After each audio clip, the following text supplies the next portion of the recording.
This is your Rebel Dividends briefing. This morning we got the last big inflation read before the Fed's July meeting, and it broke the market's story, not ours.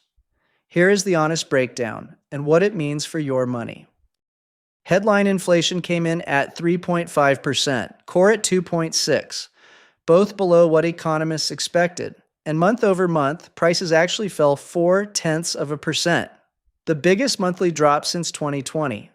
This is the war shock leaving the number and the underlying trend cooling at the same time. Here is what that did to the market. Yesterday, traders priced a July rate hike at 42% and a September hike above 75%. Within an hour of the print, July hike odds collapsed to around 12%. The hawkish trade that had been hanging over everything started to unwind in real time. Why were we so confident this was temporary? Look at the anatomy. Headline inflation ran all the way to 4.2% while core sat near 3%. That gap was the energy line, driven by the war. Demand-driven inflation shows up in core. A supply shock shows up in the headline, and then it leaves the way it came in. And now it is leaving. And here is the part the hawks cannot explain away. The war excuse only covers energy. But in June, supercore, the core services the Fed watches most closely, the stickiest, most wage-driven inflation there is, went negative. Transportation and communication services let it down. There is no wage spiral here. There is a fade. Meanwhile, the Fed's other job is cracking.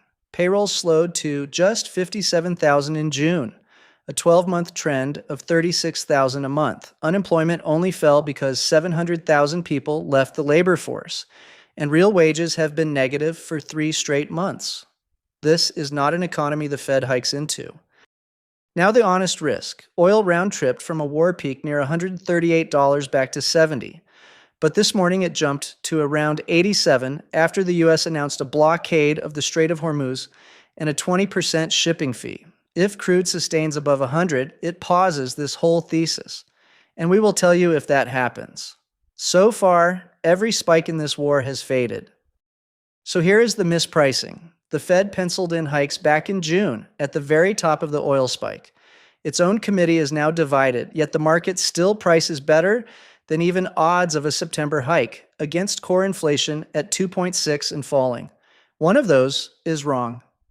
And when it resolves, the repricing is violent. The signal to watch is the 2-year Treasury. It prices the Fed's next 2 years, so it falls before the Fed ever cuts. And Bitcoin front runs that. In 2019, Bitcoin tripled off its low in the months between the 2-year crossing the policy rate and the first cut. The 2-year sits above 4% today. A break below 4 is the starting gun. Here is the whole path on one screen with the gate that keeps each step alive. The July Fed meeting, a hold. The August inflation print, our first test. September, where the market's hike odds should evaporate.